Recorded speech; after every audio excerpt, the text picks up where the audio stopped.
திரும்பவும் நம்ம வாசிக்கலாம். 2 சாமுவேல் 7ஆம் அதிகாரம்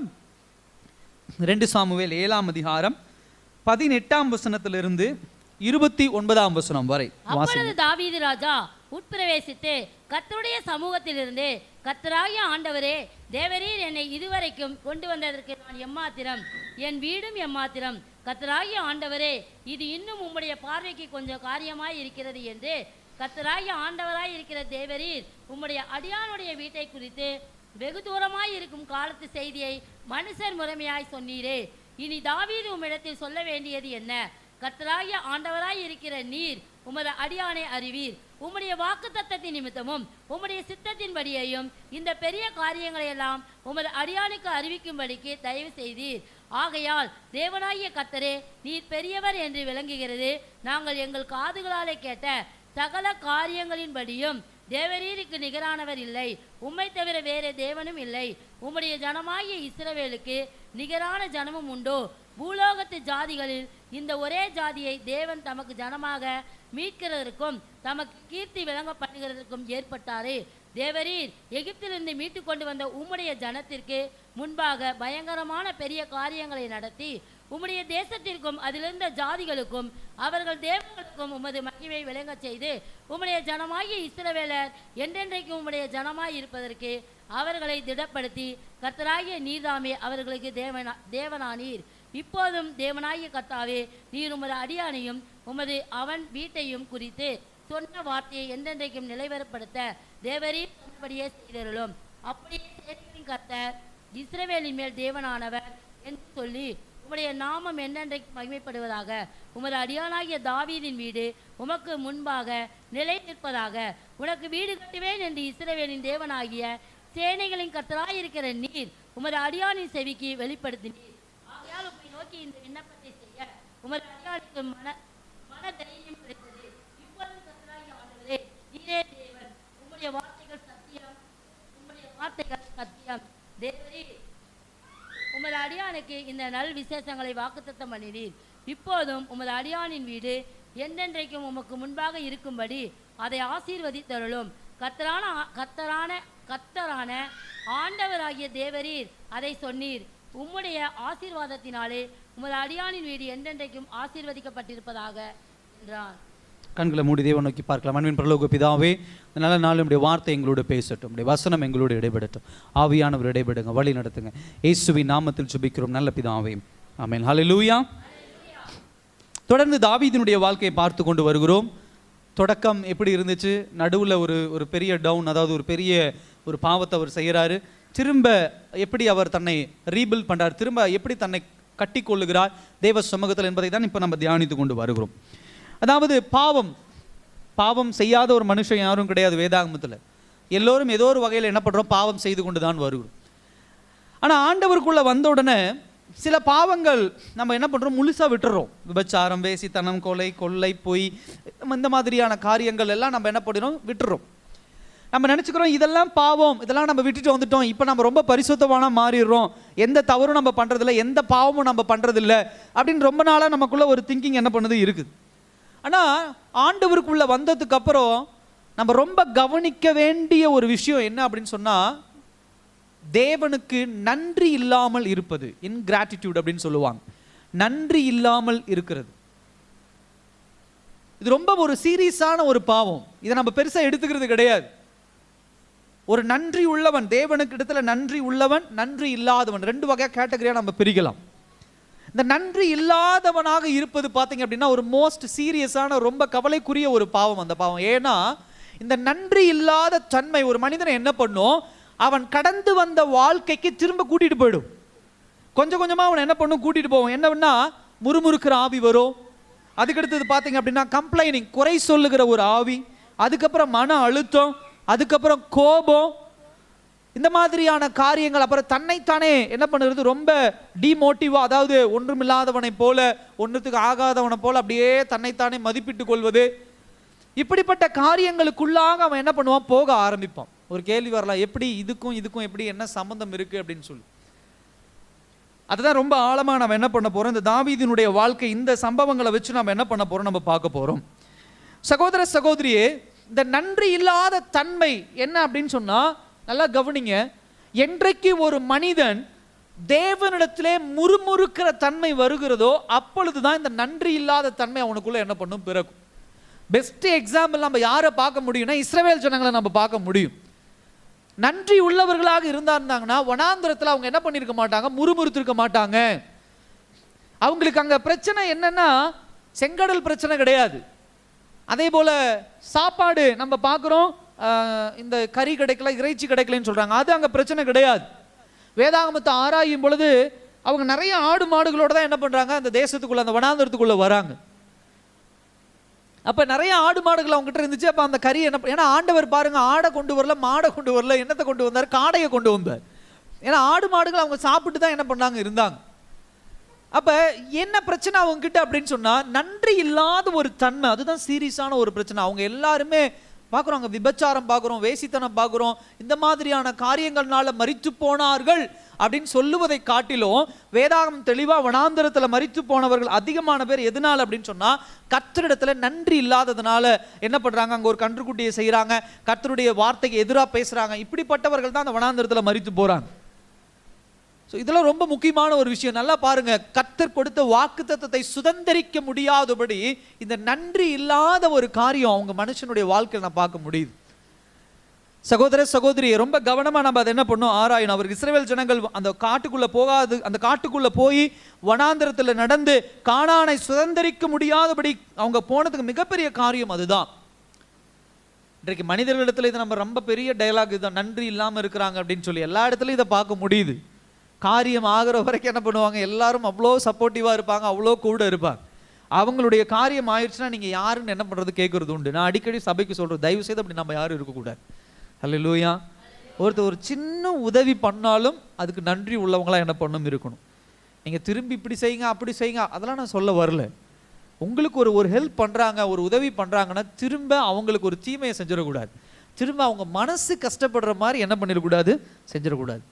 இன்னைக்கு கிறிஸ்தவ உலகத்திலே இப்படிப்பட்ட காரியங்கள் அதிகம் நடந்துக்கிட்டே இருக்கு. ஒருத்தர் உதவி பண்ணுறாங்கன்னா அவங்கள ரெஸ்பெக்ட் பண்ணணும், அவங்கள கனம் பண்ணணும், அவங்களுக்கு நன்றி உள்ளவர்களாக இருக்கணும். அந்த உதவியை அவங்களுக்கு கேடாக மாற்றிடக்கூடாது. அதே போல் ஒருத்தர் நமக்கு உதவி பண்ணுறாங்க அப்படின்னு சொன்னால் அவங்க நமக்கு பண்ண உதவிக்கு சந்தோஷப்படுறவங்களா மாற்றணும். ஏண்டா இவங்களுக்கு உதவி பண்ணணும் அப்படிங்கிற ஒரு மனதுக்குள்ளே என்ன பண்ணிடக்கூடாது, கொண்டு போயிடக்கூடாது. ஏன்னா ஆண்டவருக்குள்ளே வளருகிற பிள்ளைகள் இந்த விஷயங்கள்லாம் ரொம்ப கவனமாக என்ன பண்ணணும், இருக்கணும். சரி, இப்போ கொஞ்சம் இந்த பேக்ரவுண்டை மட்டும் நம்ம பார்த்துட்டு கொஞ்சம் டீப்பாக நம்ம என்ன பண்ணலாம் போகலாம். இத்தனை நாட்களாக நம்ம என்ன பார்த்து கொண்டு வருகிறோம் அப்படின்னு சொன்னால், தாவீதினுடைய எழுச்சியை நம்ம பார்த்தோம், கோலியாத்துடைய சம்பவங்கள் நம்ம பார்த்தோம். அதுக்கப்புறம் ஆராதனை வீரன் எப்படி இருக்கணும் அப்படின்னு சொல்லி அதை 2-3 பார்ட்ஸ் நம்ம பார்த்தோம். அதுக்கப்புறம் நம்ம பார்க்குறோம் தேவனுடைய உடன்படிக்கை பெட்டியை என்ன பண்ணுறாங்க, திரும்ப என்ன பண்ணுறாங்க, எருசலேமுக்குள்ளே கொண்டு வரும்போது அங்கே என்னென்ன நடந்ததெல்லாம் ரொம்ப ஆழமாக நம்ம பார்த்தோம். அப்போ உடன்படிக்கை பெட்டி என்ன பண்ணுது, எருசலேமுக்குள்ளே கொண்டு வரப்படுது. அது கொண்டு வந்துட்டு சாதாரண ஒரு டென்ட்டுக்குள்ளே என்ன பண்ணுது, வைக்கப்படுது. ஒரு வாரியர் தாவீதுங்கிறவன் ஒரு போர் வீரன், எப்பொழுதும் அவனுடைய வாழ்க்கையில் சண்டை நடந்துக்கிட்டே தான் இருக்குது, அவன் ஓய்வே கிடையாது. ஆனால் இந்த டைமில் ஒரு ப்ரீத்திங் டைம் அப்படின்னு சொல்லுவாங்க, கொஞ்சம் கொஞ்சம் அமைதி ஆகிற ஒரு டைம் பீரியட் என்ன பண்ணுறாரு, ஆண்டவர் கொடுக்குறார். இந்த நேரத்தில் அவங்க ஒரு சண்டை கிடையாது, ஒன்றும் கிடையாது, கொஞ்சம் சமாதானமாக ஒரு காலகட்டம் என்ன பண்ணுது இருக்கு. இந்த காலகட்டத்தில் எல்லா தேசம் ஜனங்கள் எல்லாமே செட்டில் ஆகுறாங்க. செட்டில் ஆகிறதுக்கு முன்னோடியாக என்ன பண்ணுது, அந்த ஆர்க் ஆஃப் த கவனன்ட் உடன்படிக்கை பெட்டியும் எருசலேமுக்குள்ளே டென்ட்டுக்குள்ளே கொண்டு வந்துட்டாங்க. இப்போ இந்த நேரத்தில் தாவீது தனக்கென்ற ஒரு பேலஸ் கட்டுறார், ஒரு அரண்மனை கட்டுறார், நல்ல ஒரு அரண்மனை ஃபுல்லாக நல்லா கட்டி அதில் அவரும் குடி போய் என்ன பண்ணுறாரு, இருக்கிறார். இந்த சமயத்தில் அவர் என்ன பண்ணுறாரு, அந்த அரண்மனையில் இருக்கும் பொழுது தான் அவருக்குள்ள ஒரு மிகப்பெரிய ஒரு கேள்வி எழும்புது. நான் இப்படிப்பட்ட ஒரு பேலஸில் இருக்கிறேன், ஆனால் என் தேவனுடைய உடன்படிக்கை பெட்டி என்ன இருக்கு, ஒரு சாதாரண ஒரு கூடாரத்தில் இருக்குதே அப்படின்னு சொல்லி என்ன பண்ணுறா, அவர் அது மனதை ஏற்றுக்க முடியலை. உடனே அவருடைய தேசத்தில் இருக்கக்கூடிய ஒரு தீர்க்கதரிசியான நாத்தான், அவருடைய நண்பரும் தீர்க்கதரிசியான நாத்தானை கூப்பிட்டு பேசுகிறார். நாத்தான், நான் இப்படி இருக்கிறேன், நான் தேவனுக்கு ஒரு ஆலயத்தை, நல்ல ஒரு அழகான ஆலயத்தை கட்டி நான் அந்த உடன்படிக்கை பெட்டியை உள்ளே வைக்கிறேன் அப்படின்னு சொல்லி கேட்குறேன். முதல்ல நாத்தான் சொல்லிடுறாரு, நீங்கள் பண்ணுங்க அது அப்படின்னு சொல்லிடுறாரு. ஆனால் அன்றைக்கு இரவுலன்னு நினைக்கிறேன், அந்த நேரத்தில் ஆண்டவர் நாத்தானோட பேசுகிறார். நல்லா கவனிங்க, ரொம்ப நல்லா கவனிச்சுட்டே வரணும்.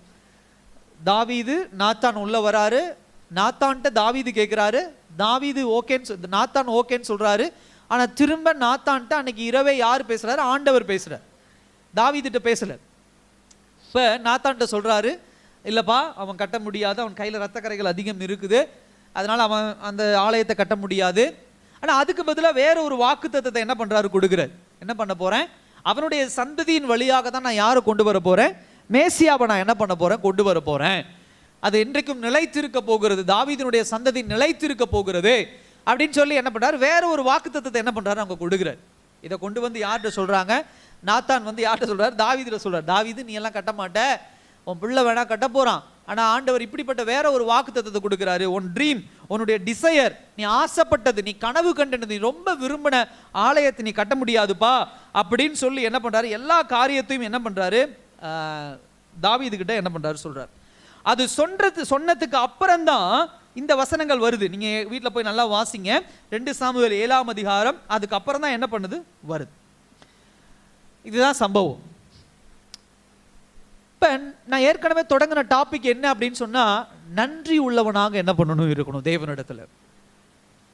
இந்த நன்றி உள்ளவனாக ஒரு மனுஷன் இருக்கணும் அப்படின்னு சொன்னால் 2 பாயிண்ட் நம்ம பார்க்கணும்.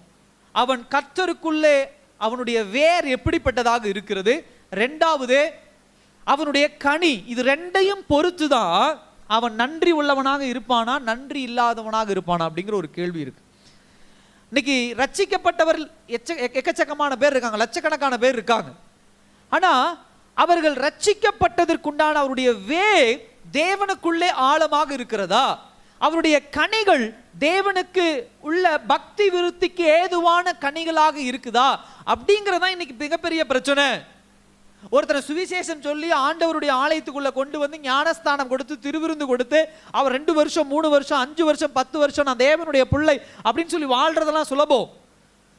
ஆனா நல்லா கவனிங்க, ஒரு மனிதன் தேவனுக்குள்ள பக்தி வைராக்கியமாக தொடர்ந்து வாழ்றதா இன்னைக்கு மிகப்பெரிய ஒரு பிரச்சனை.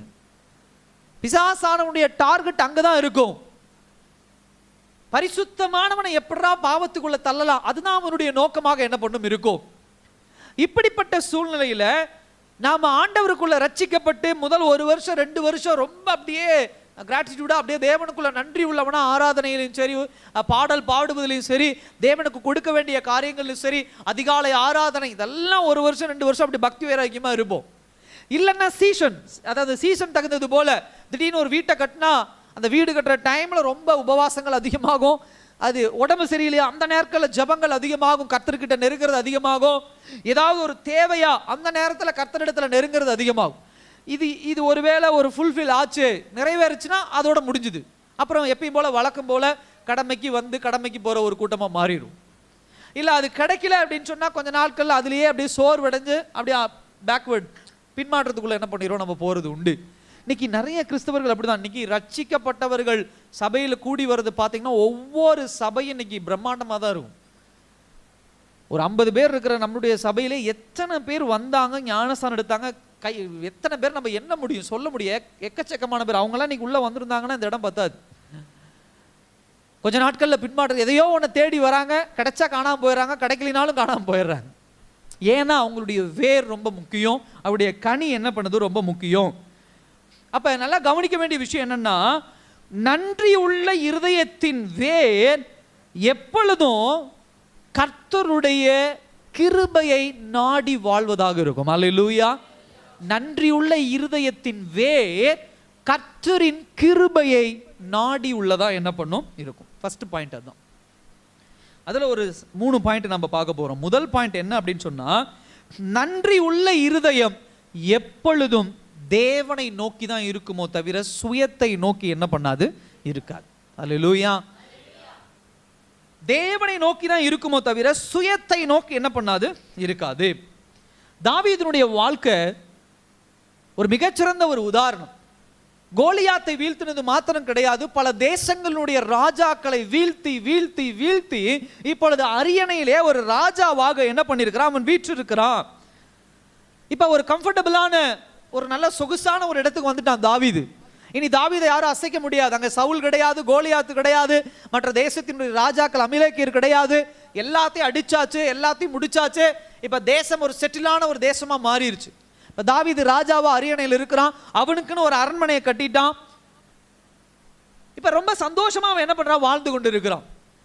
இப்படி வாழ்ந்து கொண்டு இருக்கும் பொழுது அவன் செல்ஃப் ஃபோக்கஸ்டா இருந்தானா, சுயத்தை நோக்குகிற ஒரு மனுஷனா இருந்தானா, அவன் தேவன் பக்கமாக திரும்புகிற ஒரு மனுஷனா என்ன பண்ண மாட்டான், இருக்க மாட்டான். நல்லா கவனிங்க.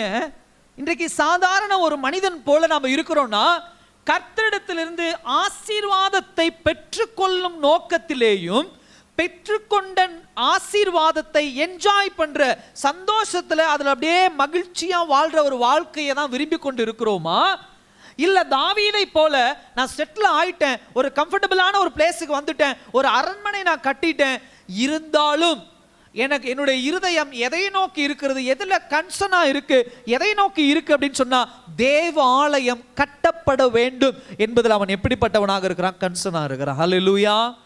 இதுதான் நன்றி உள்ள ஒரு இருதயத்தினுடைய எடுத்துக்காட்டு.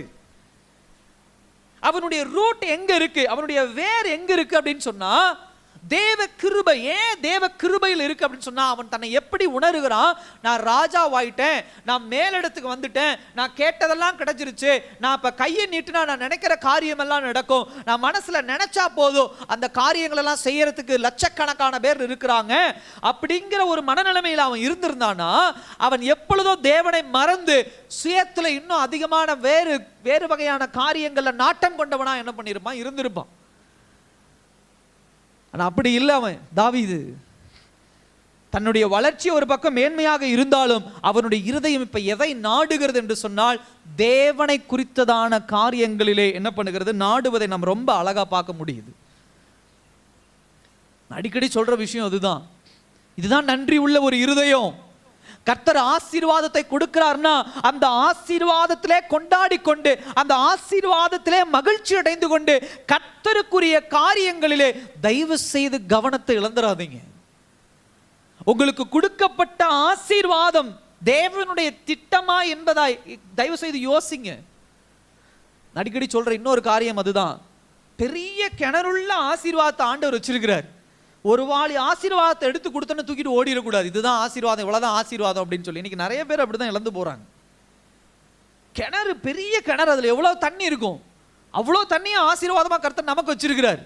ஆனா ஒரு வாளி தண்ணி கிடைச்ச உடனே அவ்வளவுதான் முடிஞ்சது, எல்லாம் ஆசீர்வாதம் முடிஞ்சுன்னு கர்த்தரை மறந்து என்ன பண்ணிடுறது, சுயத்தை நோக்கி என்ன பண்ணிடுறது, ஓடிடுறது. இன்றைக்கு கிறிஸ்தவர்கள் வளராத ஒரு காரியம் அதுதான். ஆசீர்வாதத்துல வளர முடியாமபடி, சமாதானத்துல வளர முடியாதபடி இருக்கிற ஒரு காரியம் அதான். இதான் நன்றி இல்லாத தன்மை. ஒரு வேலை கிடைக்கலன்னா கர்த்தருடைய சமூகத்தில் அழுது புலம்புறது உண்டு. வேலை கிடைச்சோன்னா ஆண்டவரை மறந்துடுது. ஒரு பிரச்சனைங்கிற நேரத்தில் கர்த்தரிடத்துல அவ்வளோ நெருக்கமா இருக்கிறோம். அந்த பிரச்சனை சால்வ் ஆனோடனே கர்த்தரிடத்துல நெருக்கத்தை உடைச்சிட்டு உறவினர்கள் மத்தியில, உலகத்தின் மத்தியில, மற்ற காரியங்கள்ல நெருக்கமா போறது. உலக மனுஷர்கள் அப்படி நன்றி இல்லாத தன்மையோடு இருந்தாலும் தேவ பிள்ளைகள் நம்ம ரொம்ப கவனமா இருக்கணும். ஏன்னா தாவீதினுடைய வார்த்தை அதுக்கு ரொம்ப பெரிய முக்கியமான ஒரு வார்த்தை. 22ஆம் வசனத்துல சொல்றார், நீ பெரியவர். யாரு?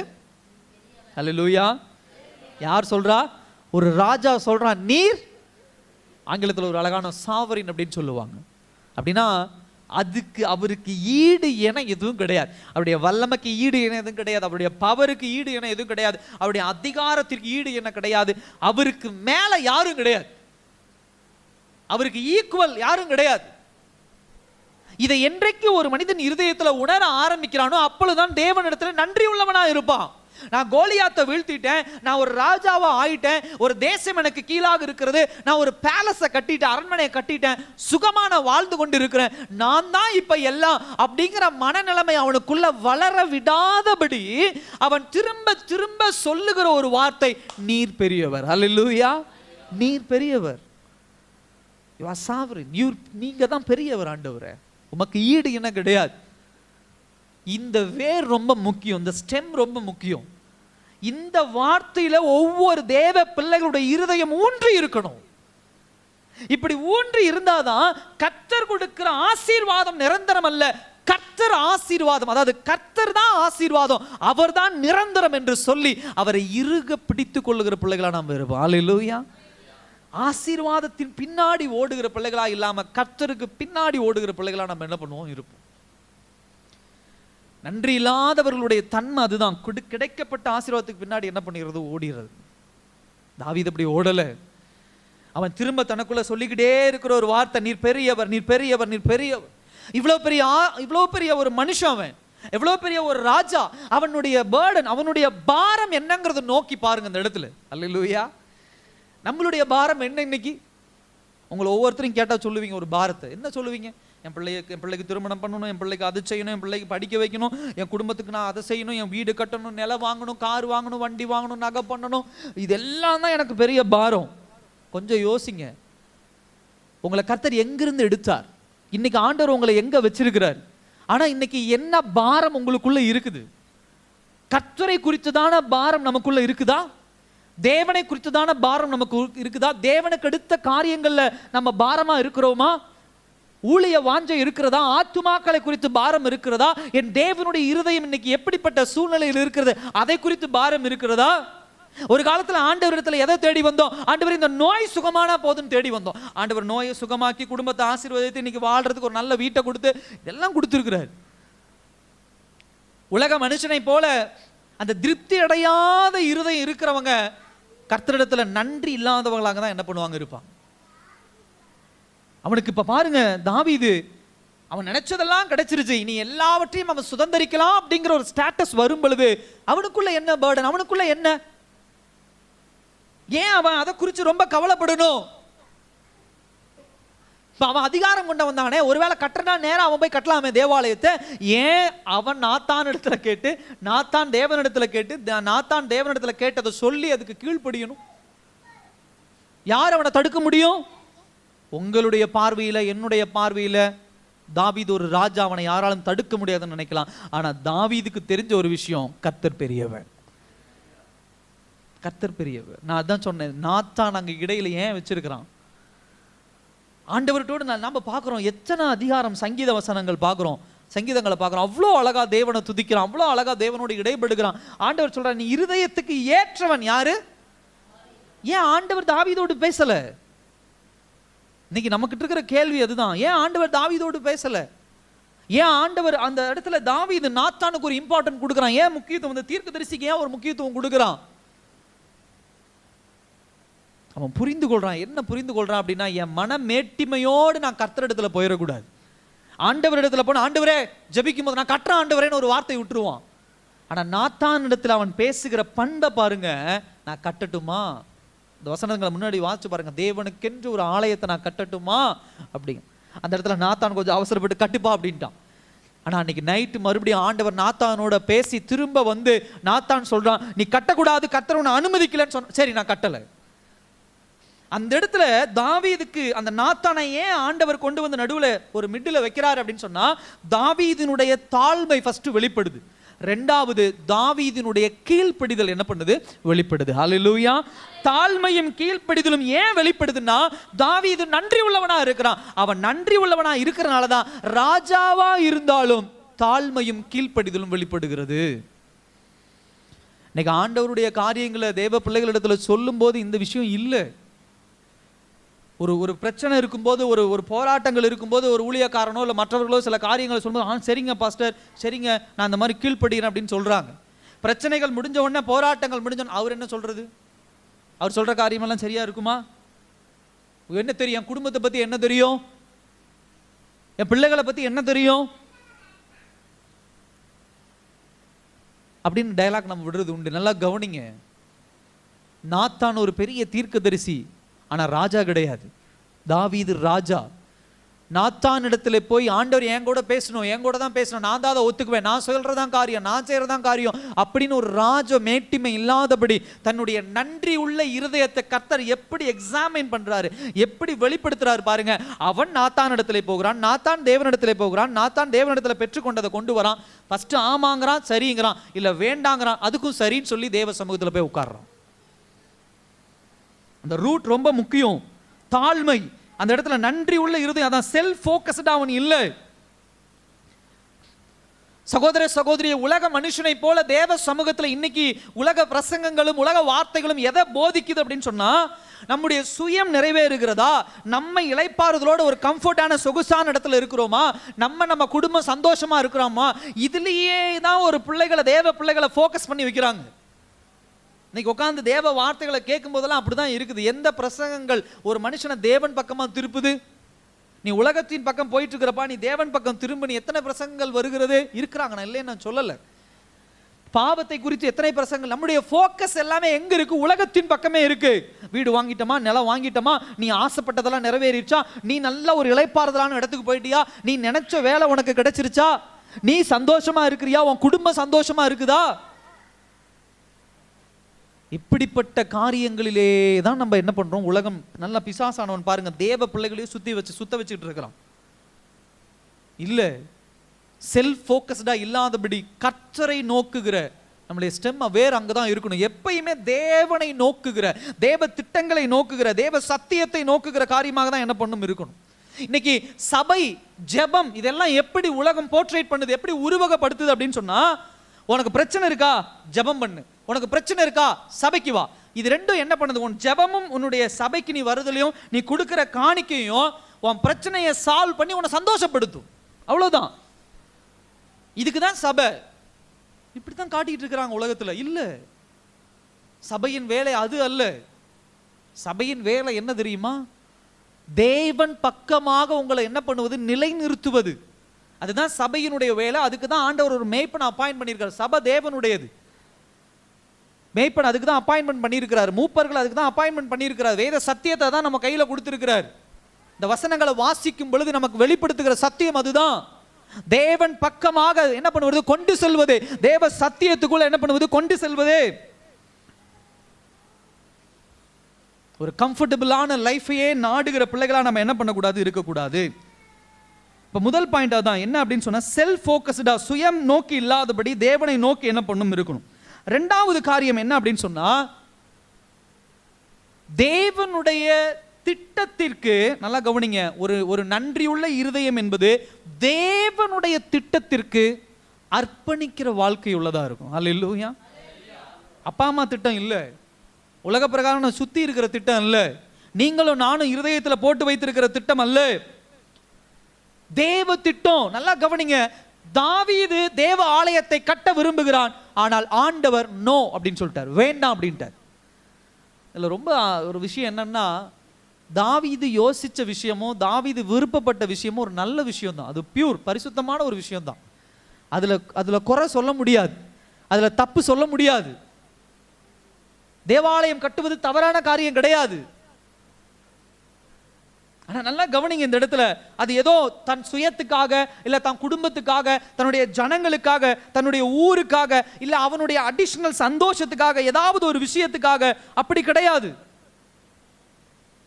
அவன் தேவன் மேல அன்பு வைத்து, தேவன் மீது நன்றி உள்ளவனா, தேவனுக்கு ஒரு ஆலயம் கட்டணும் அப்படிங்கிற ஒரு உணர்வோட வந்திருக்கிறவன ஆண்டவர் வேண்டான்னு சொல்றார். அப்படி ஆண்டவர் சொல்லிட்டு வேற ஒரு டைவர்ஷன் கொடுக்குறாரு, வேற ஒரு வாக்குத்தத்தம் கொடுக்கிறாரு. உன் சந்ததியிலிருந்து நான் என்ன பண்ணுவேன்? மேசியாவை கொண்டு வருவேன். எவ்வளவு வருஷத்துக்கு அப்புறம்? 1500 வருடங்களுக்கு பிறகு. அதை யார் பார்க்க முடியும்? தாவீது பார்க்க முடியுமா? 1500 வருஷம் வாழ்வானா என்ன தாவீது? இல்ல.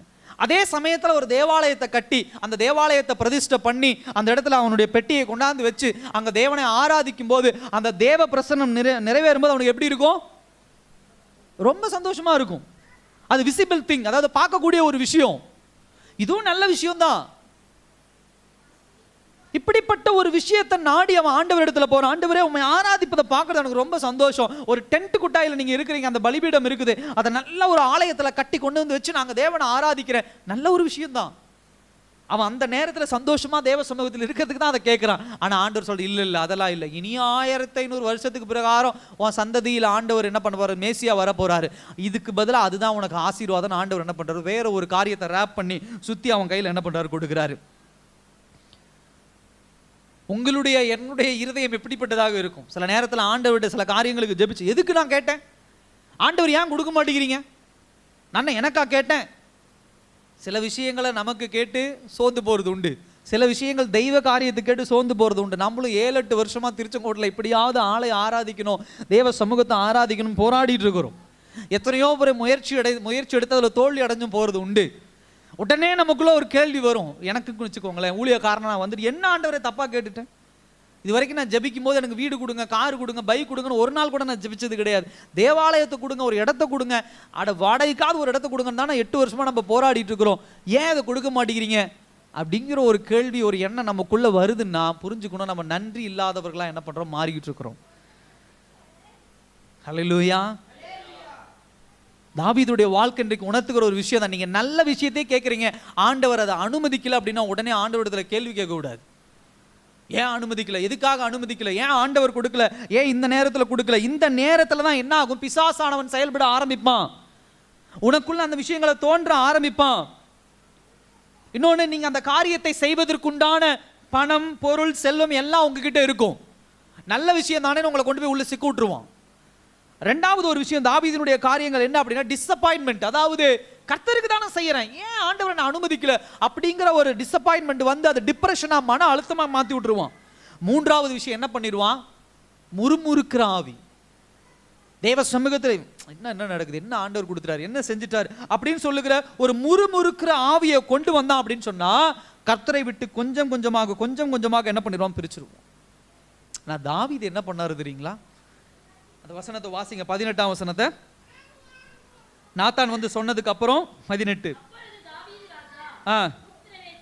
அப்பொழுது தாவீதின் ராஜா உட்பிரவேசித்து கர்த்தருடைய சமூகத்தில் இருந்து, அதுக்கப்புறம் நடக்கிற சம்பவம் எல்லாம் நமக்கு தெரியுது. நல்லா கவனிங்க, இப்படிப்பட்ட ஒரு காரியம் வந்தோன்னா எதுக்குள்ள உட்பிரவேசிக்கிறான்னா தேவ சமூகத்துக்குள்ளாக என்ன பண்றான், உட்பிரவேசிக்கிறான். ஆங்கிலத்தில் பார்க்கும் பொழுது என்டர் அந்த தேவ கூடாரத்துக்குள்ள என்ட்ரி ஆகி சிட் அப்படின்னு போட்டிருக்கு, உட்கார்ந்துட்டான் தேவ சமூகத்தில். அப்படி நின்றுகிட்டு கூட அவன் தேவனிடத்துல பேசல, இந்த விஷயங்கள் எல்லாம் உட்கார்ந்துட்டான். இந்த வசனங்களை வாசிச்சு பாருங்க, 18 இருந்து 28 வரையும் வாசிங்கன்னா நிறைய விஷயங்கள் பார்க்க முடியுது. 8 முறை தேவனே தேவனே என்று சொல்லி என்ன பண்றான், அந்த இடத்துல கூப்பிடுறான், ஓ லார்ட் காட் அப்படின்னு சொல்லி என்ன பண்றாரு, கூப்பிடுறாரு. அதே போல நிறைய முறை தேவனுடைய கிரேட்னஸ், தேவனுடைய வல்லமை, தேவனுடைய மகிமையை வெளிப்படுத்துகிற வார்த்தைகளை என்ன பண்றாரு, யூஸ் பண்றாரு. அதே போல 10 முறை நீங்க வீட்டில் போய் கூட வாசிங்க, 19ஆம் வசனம், 20ஆம் வசனம், 21, 25, 26, 27, 28, 29 ஒவ்வொரு வசனங்கள்ல 2 முறையில சர்வன்ட், வேலையாள், நான் உம்முடைய வேலையாள் அப்படின்னு சொல்லி சொல்லலாம். ஒரு வசனத்தை கூட பாருங்க, 19ஆம் வசனம் வாசிங்க.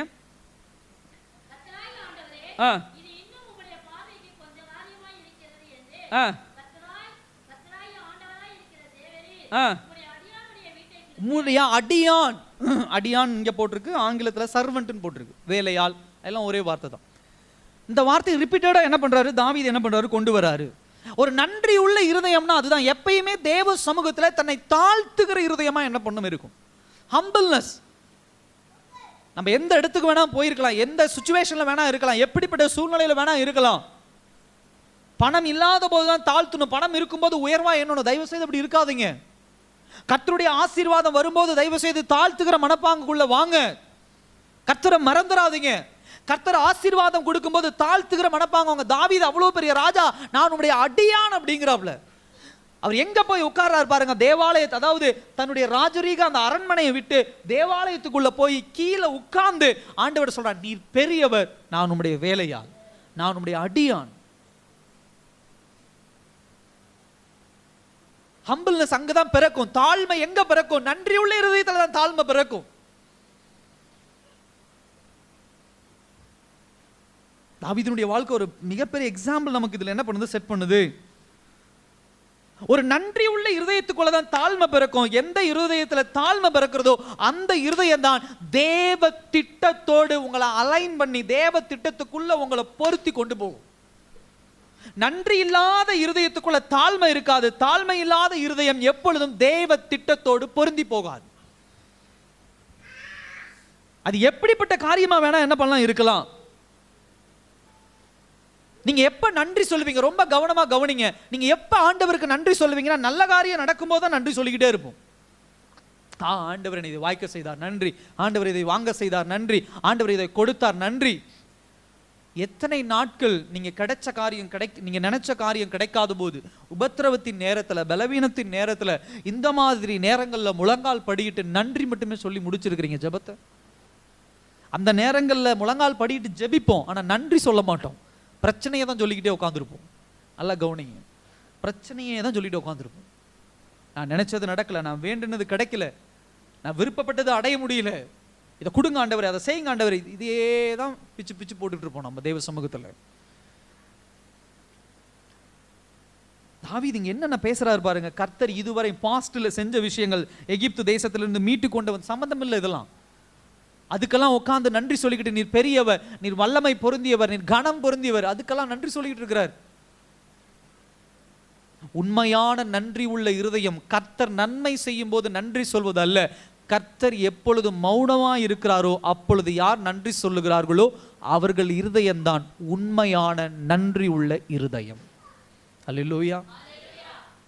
நீ கேட்கிற காரியம் பல வருஷம் கிடைக்காம இருக்கலாம், நீ தேடி போகிற காரியங்கள் பல வருஷம் உங்க கண்ணில் அகப்படாம இருக்கலாம், நீங்க விரும்புகிற காரியம் நல்ல காரியமாக இருந்தாலும் அது உங்க கையில கிடைக்காம இருக்கலாம். அந்த நேரத்துல நன்றி சொல்லி பழகுங்க, தேவனிடத்துல ஒப்பு கொடுத்து பழகுங்க.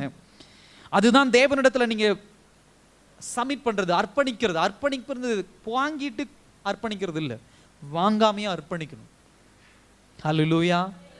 இப்படிப்பட்ட இருதயம் தான் எப்பயுமே தேவ திட்டத்துக்குள்ள பொருந்தும். நல்லா கவனிங்க, தேவ திட்டம் தாவீது ஆலயம் கட்டுவது அல்ல, சாலமோன் ஆலயம் கட்டுவது. இதுதான் தேவ திட்டம். ஆலயம் கட்டுவது நல்ல காரியமா இருந்தாலும் அதுக்குன்னு ஆண்டவர் என்ன பண்ணியிருக்கிறார், ஆளை ரெடி பண்ணி வச்சிருக்கிறார். அல்லேலூயா. இங்கிட்டு இருந்து அங்கிட்டு குதிக்க முடியாது, அங்கிட்டு இருந்து இங்கிட்டு குதிக்க முடியாது. அதை குறித்து கவலைப்படக்கூடாது. ஏன் பையன்தான் கட்டுவானா, நான் கட்ட முடியாதா, அதை குறித்து கவலைப்படவும் தேவையில்லை. Yes, I have another plan. கர்த்தர் உனக்கு, எனக்கு, உங்களுக்கும் எனக்கு வேற ஒரு பிளான் வச்சிருக்கிறார். உன் சந்ததியில யாரை கொண்டு வர போறேன், மேசியாவை கொண்டு வரும். 1000-1100 வருஷத்துக்கு அப்புறம் நடக்கும். இதுதான் உன்னை குறித்து ஆண்டவர் வைத்திருக்கிற திட்டம். சில நேரங்கள் அப்படிதான், உங்ககிட்ட இருக்கக்கூடிய பலனை வச்சு, உங்ககிட்ட இருக்கக்கூடிய என்துசியாசத்தை வச்சு, உங்ககிட்ட இருக்கக்கூடிய ஏதாவது ஒரு காரியத்தை வச்சு இதை செஞ்சிருவேன் அதை செஞ்சிருவேன் போயிடுறது இல்ல. கர்த்தர் உங்களுக்கு என்ன பிளான் வச்சிருக்கிறாரோ அந்த திட்டத்துக்குள்ள ஸ்டிக் ஆன் பண்ணி நில்லுங்க. உங்களுக்கு மற்றவர்களோட திறமை அதிகமா இருக்கலாம், உங்களுக்கு மற்றவங்களை விட பணம் அதிகமா இருக்கலாம், உங்களுக்கு மற்றவர்களை காட்டிலும் பலன் அதிகமாக இருக்கலாம். சில நேரத்தில் அப்படி யோசிக்கிறது உண்டு. நம்ம நல்லா பாட்டு பாடுறோம், மேலே ஒருத்தருக்கு நின்றுக்கிட்டு பாட்டே பாட தெரியாமல் பார்த்து கிண்டல் பண்ணிட்டு இருக்கிறது உண்டு. நிறைய சபைகளை நம்ம அதை பார்க்க முடியுது. சில விஷயங்களுக்கு போகும்போது நீங்கள் நல்லா பாட்டு பாடக்கூடியவங்களா இருக்கலாம், ஆனால் மேலே இன்னொருத்தருக்கு ஒரு பொசிஷன், ஒரு மைக் கிடச்சிருக்கும், அவர் ஆராதனை நடத்திட்டு இருப்பார், பாட்டே பாட தெரியாமல் இருப்பார். அவர் ஒரு டோனில் பாடிட்டு இருப்பார், கீழே உட்காந்து இதே இடத்துல நமக்கு மைக் கிடச்சிருந்தா எப்படி பாடியிருப்போம், இந்த இடத்துல அப்படி என்ன ராகத்தில் நம்ம பாடியிருப்போம், என்ன மியூசிக்கில் நம்ம பாடவும் தெரியல, ஒன்றும் தெரியல, கிரிட்டிசைஸ் பண்ணுறோம், குறை சொல்லிட்டு இருக்கிறோம். இல்லை, கர்த்தர் அவர்கிட்ட மைக்கை கொடுத்துருக்கிறார். அவர் பாட தெரியாத ஆளாக இருந்தாலும் தேவனுடைய திட்டம் அவர் மேலே இருக்கு. அல்லேலூயா. அதுக்கு கனம் கொடுத்து நான் என்ன, அவர் என்ன பாட்டு பாடிட்டார் நான் ஆராதிக்கிறேன் அப்படின்லாம் எங்கேயும் நம்ம வேற சபைக்கோ வேற ஒரு இடத்துக்கோ போய் அந்த மைண்ட் செட்டில் வந்துடாதீங்க. உங்களுக்கு அவங்கள விட நல்லா பாட தெரிஞ்சால் சந்தோஷம். நல்லா சொல்லுவார், வயசான அம்மாவை காட்டில் நீங்கள் பாட தெரிஞ்சாலும் சந்தோஷம். கர்த்தர் ஒரு மனுஷன் ஒரு இடத்துக்கு கொண்டு போறாருன்னா அது தேவ திட்டம். கர்த்தர் திறமைகளை வச்சு அவனை என்ன பண்ண போற, உயர்த்துக்கிற தெய்வம் அல்ல. ஏற்கனவே சொல்லுங்க, நன்றி உள்ள இருதயம். ஹல்லேலூயா. உங்ககிட்ட திறமை உங்ககிட்ட எங்கிட்டையும் திறமை இருக்கலாம், நான் நன்றி உள்ள இருதயம் இல்லாதனால தான் நம்ம கீழே உட்காந்துருக்கிறோம், அவர் ஆண்டவர் மேலே வச்சிருக்கிறார். ஹல்லேலூயா. அதை குறித்து பொறாமப்படாம, அதை குறித்து முறுமுறுக்காம, என் வேலை என்ன, என்கிட்ட இருக்கிற குறையை நான் கலைந்து கொள்ளணும், என்ன ஹம்பிள் பண்ணணும், என்ன தாழ்மைப்படுத்தணும். தாவீது தான் பண்ணான். உடனே நாத்தான் மேல கோபம் படலை. நாத்தான், நீ என்னடா சொல்றது, நீ சும்மா ஒரு பேச்சுக்கு சொன்னா, நீ சொன்னதை நான் கேட்டுருவேனாடா. இல்லை, நாத்தான் சொன்ன உடனே தெய்வ சமூகத்துக்கு போயிட்டான். நன்றி ஆண்டவரே, நன்றி ஆண்டவரே அப்படின்னு என்ன பண்ணா, தெய்வ சமூகத்துக்கு போயிட்டான். மூணாவது ஒரு விஷயம், இந்த ஸ்டெம் வேர் நம்ம சொல்றோம் பாத்தீங்களா, அது மூணாவது ஒரு விஷயம். நன்றி உள்ள இருதயம் எப்பொழுதும் தேவனுடைய கிருபையிலே சந்தோஷப்படும். ஹல்லேலூயா. இதுதான் வேர். நீங்க எதுல சந்தோஷப்படுறீங்களோ அதை பொறுத்து தான் நீங்க தேவனுக்கு கீழ்ப்படிதல் இருக்கு. நீங்க உலகத்துல சந்தோஷப்படுறீங்க, உலக பிரகாரமான காரியங்கள்ல சந்தோஷப்படுறீங்க, உலக பிரகாரமான இன்ன பிற காரியங்கள்ல சந்தோஷப்படுறீங்க, உங்க வேர் அதுக்குள்ள இருக்குன்னா நீங்க கர்த்தருக்குள்ள சந்தோஷமா இருக்க மாட்டீங்க, தேவ சமூகத்துல சந்தோஷமா இருக்க மாட்டீங்க. ஏன்னா உலகத்தின் காரியங்கள் எப்பொழுதும் அப்ஸ் அண்ட் டவுனா தான் இருக்கும், ஏற்ற இறக்கமாக தான் இருக்கும். அதுக்கு தகுந்தது போல உங்க முகம் மாறிக்கிட்டே தான் என்ன பண்ணும் இருக்கும். ஆனா உங்களுடைய வேர் கர்த்தருக்குள்ள நாட்டப்பட்டிருக்குன்னா, யோபுவை போல உலகத்துல என்ன ஏற்றம் இறக்கம் இருந்தாலும் கர்த்தர் கொடுத்தார், கர்த்தர் எடுத்தார், கர்த்தருடைய நாமத்துக்கு ஸ்தோத்திரம்னு அப்படி போயிட்டு இருப்போம். அதுதான் தேவ கிருபையிலே நாட்டப்பட்டவர்கள். இன்னைக்கு கிருபையை வெவ்வேறு விதமா கொண்டு போய்கிட்டு இருக்கிறாங்க. நான் அதான் இன்னொரு விஷயம் கூட சொன்னேன். 27ஆம் அதிகாரம் 18ஆம் வசனத்துல தாவீது ராஜா உட்பிரவேசித்து கர்த்தருடைய சமூகத்துல போய் உட்கார்ந்தான் அப்படின்னு ஒரு வார்த்தையை மென்ஷன் பண்ணேன். ஏன் அப்படின்னா அவன் எங்க நாட்டப்பட்டு இருக்கிறான் அப்படிங்கறத அடையாளப்படுத்துது. அந்த கிரேஸ், தேவனுடைய கிருபையில நாட்டப்பட்டு இருக்கான். தேவ கிருபை அப்படின்னு சொன்னா நம்மளை தாழ்த்துவதுதான் தேவ கிருபை. ஏன்னா கிருபையை குறித்து நீங்க தவறான பிரசங்கம், நல்லா கவனிங்க. தேவ கிருபைனா தகுதி இல்லாத எனக்கு தேவனிடத்திலிருந்து கிடைக்கிறது, தேவன் பக்கம் இருந்து வருகிறது கிருபை. அந்த கிருபைக்கு உரிமை உள்ளவனா நான் மாறணும், அந்த கிருபைக்கு தகுதி உள்ளவனா மாறணும். அப்படின்னா இங்க எப்படி தாவீதினுடைய ஆட்டிடியூட் இருக்கோ, தாவீதினுடைய குணம் இருக்கோ, அதுதான் கிருபையிலே வாழ்கிற பிள்ளைகளுடைய குணமா இருக்கும். கிருபை இன்னைக்கு வேற வேற ட்ராக்ல கொண்டு போயிட்டாங்க. நான் அடிக்கடி சொல்றது உண்டு. இப்போ ரீசெண்டாக ஒரு வீடியோஸில் கூட பார்த்தோம். நீ பாவம் பண்ணு, நீ குடிச்சிட்டு வா, நீ விபச்சாரம் பண்ணு, நீ வேசித்தனம் பண்ணுன்னு ஒரு ஆள் என்ன பண்ணுறாரு, ஒருத்தர் பாஸ்டருங்கிற பேரில் பேசிகிட்டு இருக்கிறார். நீ சபைக்கு வா, ஒன்றும் பிரச்சனை இல்லை, கிருபை உன்னை காப்பாற்றும், பாவம் உன்னை காப்பாற்றும் அப்படின்லாம் பேசுகிறாங்க. நீ உன்னை கர்த்தர் சமூகத்தில் தாழ்த்துற தாவீதை போல இந்த தீர்க்க தரிசனத்தை கேட்ட உடனே உன் திட்டம் நல்ல திட்டம், ஆனால் ஆண்டவர் அது வேண்டான்னு சொன்ன உடனே அரண்மனையிலே உட்காந்துட்டு அப்படியா, சரி சரி செய்ய வேண்டாமா, சரி சரி பரவாயில்லப்பா, சரி நான் அதை பார்த்துக்கிறேன், என் பையன் கட்டுட்டோம் அப்படி சொல்லலை. அரண்மனைக்கும் அந்த டென்ட்டுக்கும் எவ்வளோ தூரம் இருக்கும் யோசிச்சு பாருங்க. அவன் ஓடுறான், ஓடி போய் நம்ம பார்க்குறோம் அந்த விஷயங்கள். அந்த வசனம் கூட ரொம்ப அழகாக இருக்கும். 17ஆம் வசனமும் 18ஆம் வசனத்துக்கு இருக்கக்கூடிய அந்த கன்ஜெக்ஷன் இணைப்பை பாருங்க. நாத்தான் இந்த எல்லா வார்த்தைகளின்படியும் இந்த எல்லா தரிசனத்தின்படியும் தாவீதுக்கு சொன்னான். அப்பொழுது தாவீது ராஜா, அடுத்த நாள் தாவீது ராஜா இல்லை, அடுத்த வாரம் தாவீது ராஜா இல்லை, அடுத்த மாசம் தாவீது ராஜா இல்லை, அப்பொழுது சடன், ஆங்கிலத்தில் ஒரு ஜாயினிங் வேர்டு அதுதான், சடன்லி, உடனே, இம்மீடியட்லி, அப்பொழுது டக்குன்னு கிளம்புறான். எங்கிருந்து கிளம்புறான்? தன்னுடைய அரண்மனையை விட்டு எங்க ஓடுறான்? தேவ சமூகத்துக்கு ஓடுறான். தேவ சமூகத்துக்கு ஓடி உள்ள உட்பிரவேசித்து உட்கார்ந்துட்டான் தேவ சமூகத்துல. இதுதான் தேவ கிருபையில ஒரு தேவ பிள்ளை நாட்டப்பட்டிருக்கிற ஒரு விஷயம். கிருபன்னு சொல்லி ஆசீர்வாதம் தேவ கிருபை, வீடு வாங்கின தேவ கிருபை, நிலம் வாங்கின தேவ கிருபை, அதே போல படிச்சுட்டான் தேவ கிருபை. என்னாகிறோம்? சபைகளை அப்படியே டீசன்ஸை நான் மெயின்டைன் பண்ணணும், அப்படியே தள்ளி நிற்கிறது, அங்கே நிற்கிறது, இங்கே நிற்கிறது, இதுக்கு சண்டை, அதுக்கு சண்டை, பேர் கிடைக்கல சண்டை, என் பேர் போடலை சண்டை, என்னை சபையில் முன்னாடி வைக்கலின்னு சண்டை, அப்புறம் பேசுறது அப்படியே டிஸ்டன்ஸ் மெயின்டைன், இவங்க யார், இவங்க எந்த ஊருக்காரங்க, இவங்க என்ன கம்யூனிட்டி, இவங்க எந்த ஊர் என்ன, அதை வச்சு அப்புறம் தான் பேசுறது. அப்புறம் ஒரு வீட்டு ஃபங்க்ஷன் கூப்பிட்டா அதெல்லாம் நமக்கு செட் ஆகாது பாஸ்டர், நம்ம ஜாதிக்காரங்க என்ன நினைப்பாங்க, நம்ம ஊருக்காரங்க என்ன நினைப்பாங்க, நம்ம கூட்டத்தால் என்ன, அவங்க என்ன கம்யூனிட்டி, நம்ம என்ன. நல்லா கவனிங்க. ராஜா அப்பர் ஹேண்ட்ல இருக்கான் அவன். ஆண்டவர் சொல்லி, அதுவும் நேரா சொல்ல தாத்தாண்ட சொல்லி ஒடியாரான் அங்கிருந்து. அப்பொழுது நேரா ஓடி போய் இதை பார்க்குறவங்களுடைய மனநிலைமை யோசிச்சு பாருங்களேன். அல்லேலூயா.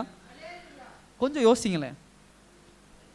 ஒரு கவர்மெண்ட் ஆஃபீஸர், ஒரு பெரிய ஆள் எங்கேயாவது ஒரு சின்ன விஷயம் செஞ்சுட்டாருன்னா, உதாரணத்துக்கு நேற்று முந்தானத்து நான் ஒரு நியூஸ் பார்த்தேன்.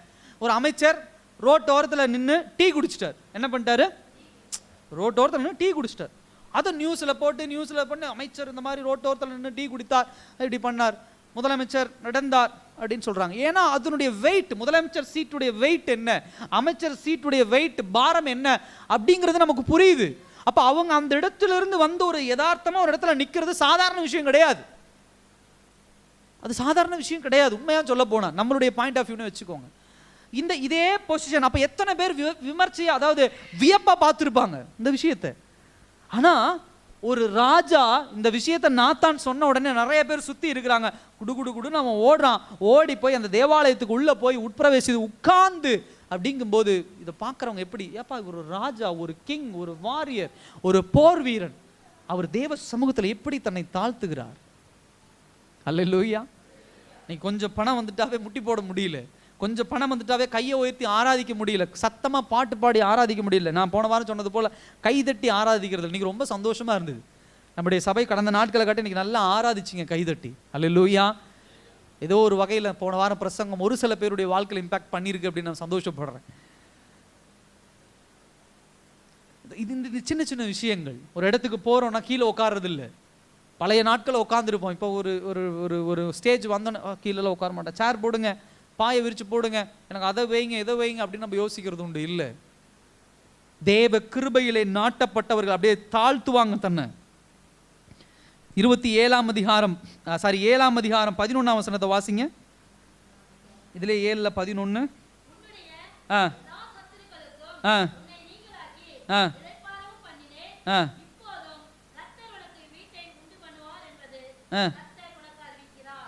இந்த விஷயத்துல எல்லா காரியத்தையும் அவர் என்ன பண்றாரு, ஒரு தீர்க்க தரிசனமா என்ன பண்றாரு சொல்லிக்கிட்டே வர்றார்.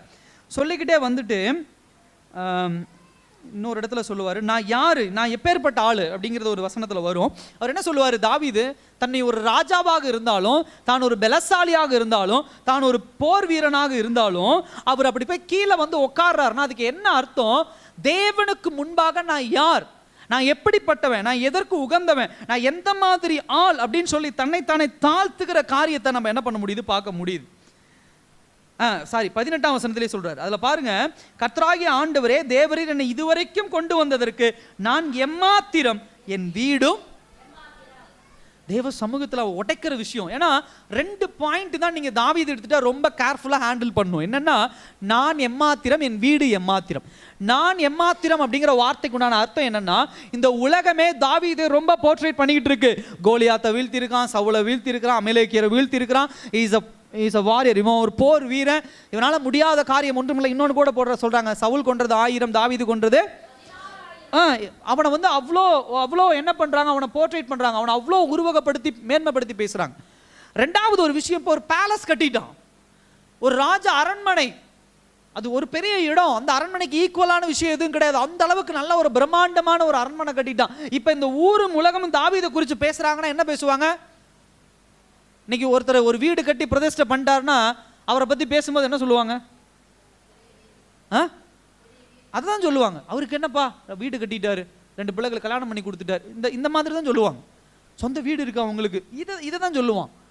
ஆனா ஆண்டவருடைய சமூகத்துக்கு வந்தோன்னே அந்த 2 காரியத்தையும் உடைக்கிறான். என்ன உடைக்கிறான் தாவீது இந்த இடத்துல? என்ன சொல்றாப்ல, ஆண்டவரை இதுவரைக்கும் கொண்டு வந்தீர், நான் எம்மாத்திரம், என்னுடைய பர்சனல், என்னுடைய தனிப்பட்ட பலன் எம்மாத்திரம், என் வீடும் எம்மாத்திரம்.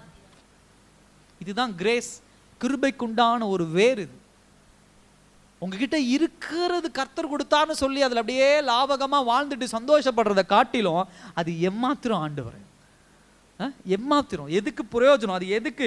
ஐ எம் நாட் டிசர்வ், நான் அதுக்கு தகுதி கிடையாது.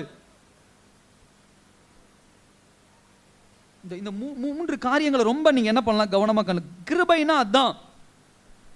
கிருபை அப்படின்னு சொன்னா இந்த உலகத்துல தப்பா போர்ட்ரேட் பண்ணிட்டு இருக்காங்க. ஏற்கனவே சொன்னது போல, கிருபை அப்படின்னு சொன்னா ஒரு மனிதன் எப்பொழுது தேவ கிருபையை உணர்கிறான் அப்படின்னு சொன்னா அவன் எப்பொழுது தன்னை தாழ்த்துகிறானோ, எப்பொழுது தான் யார் என்பதை உணர ஆரம்பிக்கிறானோ, எப்பொழுது தன் கடவுள் யார் என்பதை உணர கிராஸ் பண்ண ஆரம்பிக்கிறானோ, எப்பொழுது எடுத்துக் கொள்ளுகிறானோ, அங்கதான் ரொம்ப முக்கியமான ஒரு விஷயம். கிருபை பற்றியான உபதேசங்களை கேட்கும்போது ரொம்ப கவனமா இருங்க. கிருபையை கொண்டு போய் பாவத்தோட ஜாயின் பண்றது, கிருபையை கொண்டு போய் மற்ற காரியங்களோட ஜாயின் பண்றது வேண்டாம். எஸ், தேவன் நம்மளுக்கு தகுதியே இல்லை, நம்மளை மன்னிச்சார், நான் அதெல்லாம் இல்லைன்னு சொல்லவே இல்லை. ஆனால் கிருபை, இனி பாவம் செய்ய கிருபை ஒன்று, இந்த மாதிரி டோனில் கொண்டு போவாங்க. இனியும் நீ பாவம் செய்ய கிருபை ஒன்றை மன்னிக்கும், இனியும் நீ தப்பு செய்ய கிருபை ஒன்றை மன்னிக்கும். தயவு செய்து அப்படி கொண்டு போகாதீங்க. ஒரு மனிதன் தேவ கிருபையை பெற்றுக்கொள்ளுகிறானா அன்னையிலிருந்து அவன் தன்னை தாழ்த்த ஆரம்பிக்கிறான். அவன் தன்னை தாழ்த்த ஆரம்பிக்கிறானா அவனுக்குள்ள பாவம் பண்ணுவதற்கு உண்டான தைரியம், சொல்லுங்க, தைரியம் வராது. அல்லேலூயா, ஆமா தானே? ஒருத்தர்கிட்ட இருந்து ஒரு காரியம் கிடைக்குது, பெஸ்டா நமக்கு கொடுக்குறாரு, தகுதியே இல்லை, நமக்கு கொடுத்துட்டாருன்னா அவரை குறித்து நம்ம இருதயத்தில் ரொம்ப பெருசா வச்சிருப்போம். அவருக்கு எதிராக செயல்படுறதுக்கு நமக்கு என்ன வராது, மனசு வராது. ஐயோ, எனக்கு அவர் செஞ்சிருக்கிறாரியா, இந்த உதவி பண்ணியிருக்கிறாரியா, இந்த தகுதியே இல்லை எனக்கு கொடுத்துருக்கிறார். இதுதான் கிருபை. கர்த்தர் எனக்கு செஞ்சிருக்கிறார், இனி நான் பாவம் செய்யறதுக்கு, அவருக்கு எதிராக செய்வதற்கு எனக்கு பலன் கிடையாது, அவருக்கு எதிராக செய்வதற்கு எனக்கு தைரியம் கிடையாது. இதுதான் தாவீது இந்த இடத்துல உணர்த்துறாரு. அதனாலதான் இந்த வசனங்களை அழகா என்ன பண்ணிருக்காங்க, மென்ஷன் பண்ணி வச்சிருக்காங்க. ஒரு மனிதன் தேவனுக்குள்ள இருக்கிறா அப்படின்னா, அவனுடைய வேர் தேவனுக்குள்ள ஊறி இருக்குன்னா, தேவனுடைய நேச்சர், அதாவது தேவனுடைய இயற்கை தன்மையை தெளிவா புரிஞ்சு வச்சிருப்பான். ஹல்லேலூயா. வேத வசனங்களை ஆராயுங்க. தேவனுடைய இயற்கை தன்மை என்ன, நேச்சர் ஆஃப் காட், தேவனுடைய இயற்கை தன்மை என்ன? தேவனை ஒரு பக்கமே காட்டிட்டு இருக்கிறாங்க. அவர் கிருபை உள்ளவர், அவர் இரக்கம் உள்ளவர், அவர் அப்படி, அவர் இப்படி, அவர் மன்னிப்பார், இப்படின்னே காட்டிக்கிட்டே இருக்கிறான்னா, அதிலேயே கிருபையை உள்ள உட்காந்து திரும்ப திரும்ப பூசிக்கிட்டே இருக்கிறான்னா ரொம்ப கவனமா இருங்க. தேவன் நியாயம் தீர்க்கிறவர், பொசசிவான கடவுள், தன்னை விட்டுட்டு போனான்னா அவனுக்கு இப்படிலாம் அடிக்கிறவர் கிடையாது, எப்படி அடிக்கணுமோ அப்படி அடிச்சிருவார்.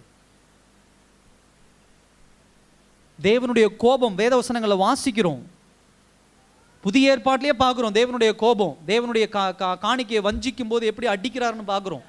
கொரிந்தியர் புத்தகத்தில் வாசிக்கிறோம், திருவிருந்தில் தப்பாக எடுத்த உடனே அவங்களாம் எப்படி நோய்வாய்ப்படுறாங்க, மரித்து போகிறாங்க. ஏன் அங்கே கிருபை செயல்படலையா? ஆண்டவர் விட்டு கொடுத்துட்டு போகலாம்ல, சரி இன்னும் கொஞ்ச நாள் வரட்டு அப்புறம் மன்னிக்கலாம்ல. தேவ கிருபை என்பது தேவனுடைய நேச்சர் என்ன, அவருடைய இயற்கை தன்மை என்ன அப்படிங்கிறத அறிஞ்சிட்டு அவர் முன்னாடி தாழ்த்துவது தான் தேவ கிருபை உணர்ந்த பிள்ளைகள். தாவீது அவ்வளோ அழகாக செய்கிறார் அந்த விஷயத்தை. ரெண்டாவது ஒரு விஷயம், இந்த கிருபையை குறித்து பார்க்கும் பொழுது, தேவனுடைய கிருபை நமக்கு ஒரு மிகப்பெரிய ஃபேவர் அப்படின்னு சொன்னால் தகுதியே இல்லாமல் நம்மை தேடி வந்து நிறைவை கொடுக்கிற ஒரு விஷயம். இந்த தேவனுடைய கிருபை எப்போ தேடி வரும்? எல்லா காலத்திலையும் தேடி வரும், கடந்த காலம், நிகழ்காலம், எதிர்காலம். இந்த வசனங்களை நீங்கள் ஆராயும் போது இந்த பாஸ்ட், பிரசன்ட், ஃபியூச்சர் மூணையுமே என்ன பண்ணுவார், பேசுவார். அந்த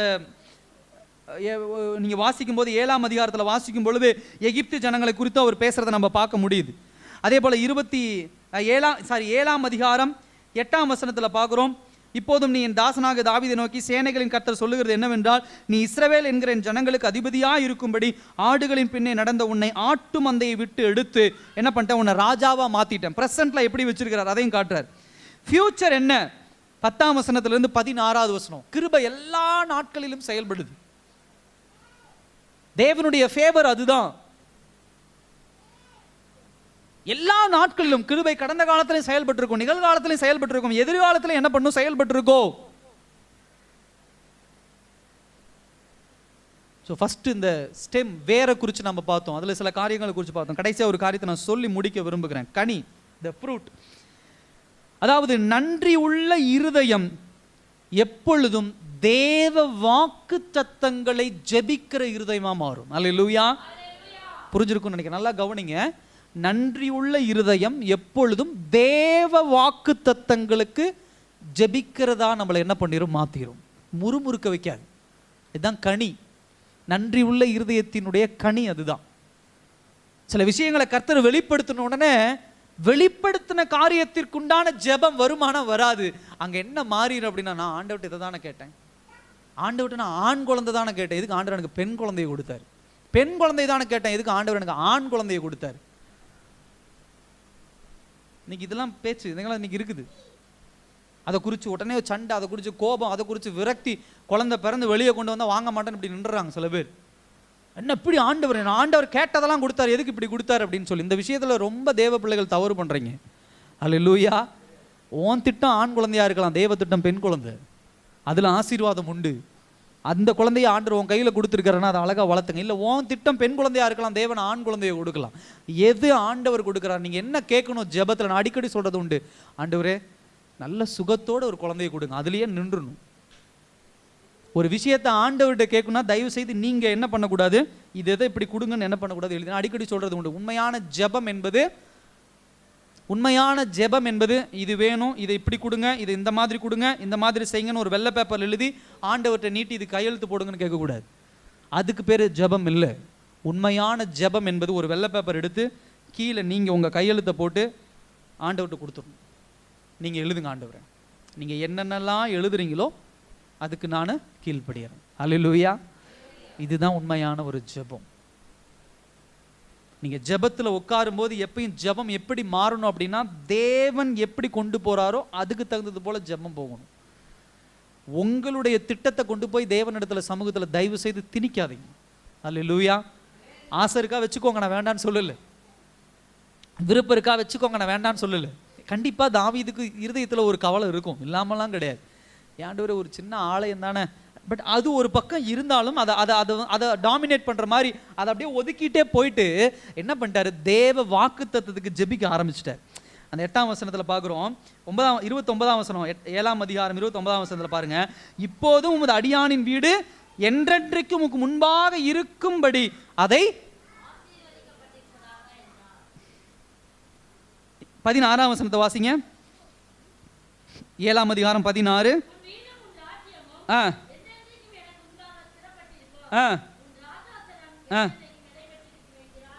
நல்லா கவனிங்க. தாவீதினுடைய முதல் ஜெபம் விருப்பம் எல்லாமே தேவாலயம் கட்டணும். அப்போ அந்த இடத்துல இன்டர்ஃபியர் ஆகிற நாத்தான் வந்து சொல்கிறாரு, இல்லைப்பா உன் வீடு தேவ சமூகத்தில் நிலை பெற்றிருக்கும் அப்படின்னு சொல்லி. இதை சொன்னதுக்கு அப்புறம் தாவீது அந்த ஜெபம் ஆலயம் கட்டுறதை விட்டுட்டு இப்போ அவருடைய ஜெபம் எப்படி மாறிடுச்சுன்னு பாருங்க. அதான் 29ஆம் வசனத்தில் என்ன சொல்றாரு, இப்போதும் உங்களுடைய அடியானின் வீடு என்றென்றைக்கும் உமக்கு முன்பாக ஆசீர்வதித்திருக்கும். அதுக்கப்புறம் கடைசியாக சொல்றாரு, உமது அடியானின் வீடு என்றென்றைக்கும் ஆசீர்வதிக்கப்பட்டிருப்பதாக அப்படின்னு சொல்லி கடைசியில் என்ன பண்றாரு சொல்றாரு. நல்லா கவனிங்க, இது ரொம்ப முக்கியம். இவருடைய திட்டம் தேவ சமூகத்துக்கு போகுது, அதுக்காக ஜெபிக்கிற ஒரு மனுஷன் அங்க தேவன் வேற ஒரு திட்டத்தை கொடுத்தோன்னே இவருடைய திட்டத்தை தூக்கி போட்டுட்டு தேவன் கொடுத்த திட்டம் நிறைவேறணும்னு என்ன பண்றாரு, ஜெபிக்கிறார். அல்லேலூயா. இன்னைக்கு தேவ பிள்ளைகளுக்கு இருக்கக்கூடிய ஒரு மிகப்பெரிய கேள்வி, சீக்கிரம் முடிச்சிருவேன் கவனிங்க. இன்னைக்கு தேவ பிள்ளைகள் இருக்கக்கூடிய மிகப்பெரிய ஒரு 2 கேள்வி. என்ன கேள்வி தெரியுமா? நான் ஏன் ஜெபிக்கணும்? ஜெபிச்சாதான் ஆண்டவருக்கு தெரியுமா? இந்த ஒரு கேள்வி எல்லாத்துக்கும் உண்டு. 2வது விஷயம் என்னன்னா, நான் ஏன் ஆண்டவருக்கு காணிக்க கொடுக்கணும்? நான் காணிக்க கொடுத்தாதான் நான் எல்லாமே. என் ஆண்டவரால் சபையை நடத்த முடியாதா? ஊழியக்காரனை போஷிக்க முடியாதா? இந்த 2 கேள்விக்கு ஏகப்பட்ட பேருக்கு கேள்வி வச்சுட்டு இதை ஃபாலோ பண்ணிட்டு இருக்கிற ஒரு கூட்டமும் உண்டு. இதுக்கு பதில் தெளிவாக வேதவசனத்தில் நிறைய இருக்கு. இந்த காணிக்கை விஷயத்தை நான் அப்புறம் பேசுகிறேன் இன்னொரு நாளைக்கு. ஆனால் நான் முதல் விஷயம், ஏன் ஜெபம் பண்ணணும் அப்படிங்கிற ஒரு கேள்வி உண்டு. நல்லா கவனிங்க, ஜெபம் என்பது நீங்கள் கர்த்தரிடத்தில் சொல்கிறதுக்காக கர்த்தர் ஜெபத்தை உருவாக்கல. சில நேரத்தில் நம்ம நினைக்கிறது அப்படிதான். இல்லை, ஜெபம் என்பது கர்த்தர் உங்களை ப்ரிப்பேர் பண்ணுறதுக்கு உண்டான தளம் அது. ஹல்லேலூயா. இதே தாவீது தேவாலயத்தில் அப்படியா, சரிப்பா நான் ஃபாலோ பண்ணிக்கிறேன், ஒன்றும் பிரச்சனை இல்லை, சரி நான் கட்டிக்கிறேன், ஒன்றும் பிரச்சனை இல்லை, என் வீடு நிலச்சிருக்குது அப்படின்னு சொல்லி அதோட முடிச்சிருந்தானா 1 மாதத்துலையோ 2 மாதத்துலையோ அவன் என்ன பண்ணியிருப்பான்? அவன் என்ன சொல்கிறது, நம்ம என்ன சொல்கிறதுன்னு அவனுடைய இருதயம் என்ன பண்ணியிருக்கோம்? அவனுடைய அதிகாரத்திற்கும் பணத்திற்கும் பழக்கப்பட்டு தேவ திட்டத்தை மீறி அவன் செஞ்சிருப்பான், ஆலயத்தை கட்டியிருப்பான். இப்போ அவன் உடைச்சு தன்னுடைய திட்டத்தையும் தன்னுடைய டிசையரையும் விருப்பத்தையும் எப்படி உடைச்சு திருந்தறான் அப்படின்னு சொன்னா, தேவ சமூகத்தில் போய் தன்னை முழங்கால் படியிடறான். அல்லேலூயா. உட்கார்ந்து தேவ சமூகத்தில் உட்கார்ந்து அவர் பெரியவர், அவர் மேன்மை உள்ளவர், அவருடைய கிருபை என்ன அப்படின்னு தன்னை தாழ்த்தும் போது அங்க நடக்கிற இம்ப்ரூவ்மெண்ட் என்னன்னா, அவனுடைய இருதயத்துக்குள்ள இருக்கக்கூடிய அந்த விஷயம் அங்க உடைஞ்சு போகுது. தன்னுடைய அதிகாரத்தை அவன் செயல்படுத்த முயற்சி பண்ணல. இதுதான் கனி. ஜெபிக்க ஜெபிக்க ஒரு கனி கிடைக்கும். என்னன்னா, தேவ திட்டத்திற்கு உங்களுடைய ஜெபம் மாறும். உங்களுடைய ஜெபம் தேவ திட்டத்திற்கு மாறுதுன்னா என்ன அர்த்தம்? நீங்களும் நானும் அதுல டிராவல் பண்ண ஆரம்பிக்கிறோம். ஹல்லேலூயா. நான் இப்படித்தான் போவேன் அப்படின்னு இல்லை, ஜெபிக்க ஜெபிக்க இப்படிதான் நீ என்ன பண்ணணும், போகணும். ஹல்லேலூயா. எல்லா நேரத்திலும் கடவுளை ஆசீர்வாதமாக கொண்டு போக மாட்டார். அது அந்த மத்தேயுல ஒரு வசனம் அழகா இருக்குது. அந்த வசனம் மத்தேயு 16ஆம் அதிகாரம், அது இல்லை, இன்னொரு வசனம், அது உங்களுக்கு தெரிஞ்சமான வசனம். இடுக்கமான வாசல் வழியை நான் என்ன பண்றேன், உங்களை கொண்டு போறேன் அப்படின்னு சொல்லி சொல்றார். கர்த்தருடைய சமூகத்தில் வரும்போது உன்னை விசாலமான வழியில கொண்டு போய் உன்னை ஆசீர்வாதமா வச்சிருப்பேன் அப்படின்னு சொல்ல. ஏன் ஆண்டவர் பரலோகத்துக்கு செல்லுகிற ஒரு பாதை இடுக்கமான வாசல் வழி அப்படின்னு சொல்றாரு? தேவ திட்டம்ங்கிறது உபத்திரவங்கள் உண்டு, இடுக்கமா உண்டு, அதுல பிரச்சனைகள் உண்டு, போராட்டங்கள் உண்டு, துன்பங்கள் உண்டு. அதுக்கு தான் ஆண்டவர் உங்களை என்ன ட்ரெயின் பண்றாரு. இன்னொரு இடத்துல சொல்றாரு, நீ என்னோட உண்மையான சீஷனா இருக்குன்னா நீ என்ன பண்ணும், தன்னைத்தானே வெறுத்து சிலுவை எடுத்துக்கொண்டு நீ என்ன பண்ணும், என் பின்னாடி என்ன பண்ணும். இந்த வசனங்கள்லாம் உலக இந்த செழிப்பின் உபதேசம் பேசுறவங்க கண்ணில் பட மாட்டேங்குது. ஏன்னு தெரியல, தப்பா டியூன் பண்ணி வைக்கிறாங்க தேவ பிள்ளைகளை. எல்லாம் கிடைச்சிடும், எல்லாம் வந்துடும், எல்லாம் போயிடும். தயவு செய்து இல்லைங்க. நம்ம வாழ்றது பாவமான ஒரு உலகம், எல்லா விஷயமும் ஆசீர்வாதமா கிடைச்சிடாது. உபத்திரவமான ஒரு உலகம். இதுல தேவனுக்கென்று பக்தி வைராக்கியம் பாராட்டி வாழணும்னா ரொம்ப கஷ்டம். இன்னைக்கு எத்தனை பேருக்கு ஒரு விஷயம் தெரியும் தெரியல. ஒரு இராணுவ அதிகாரி, ஒரு மேல் பொசிஷன்ல இருக்கக்கூடிய ஒரு அதிகாரி, தேவனுடைய பிள்ளை என்பதற்காக அவர் சஸ்பெண்ட் பண்ணி அவருடைய கோர்ட்ல கேஸ் கூட என்ன பண்ணிட்டாங்க, நிராகரிச்சுட்டாங்க. நேற்று நான் வரும்போது ஒரு அம்மா என்கிட்ட அதை பகிர்ந்து கொண்டாங்க. அந்த இன்சிடென்ட்டை நாங்கள் நியூஸ்ல பார்த்தோம். அதை குறித்து என்னால் தெளிவாக அந்த இடத்துல பேச முடியல. நீங்கள் வீட்டில் போய் அதை பாருங்கள், அந்த நியூஸை பாருங்கள், பார்க்க முடிஞ்சா. மொபைல் ஃபோன் தான் வச்சுருக்கீங்களே, பாருங்கள். அவ்வளோ பக்தி வைராக்கியமாக இருந்தார். இந்த காரியத்தை நான் செய்ய மாட்டேன், என் கர்த்தர் அனுமதிக்கல, இந்த காரியத்தை நீ இந்த காரியத்தை செய்யலைன்னா நீ வெளியே போயிடுன்னு வெளியே அனுப்பிச்சிட்டாங்க. ஓகே, அது உலக உபத்திரவம், அதுதான். நான் அவங்கள குறை சொல்லலை, அவங்கள எதிர்த்து சண்டை போடுங்க அவங்கள, அதெல்லாம் இல்லை. அந்த உபத்திரவத்தை தாங்குகிற மனப்பாங்கு வரணும். அல்லேலூயா.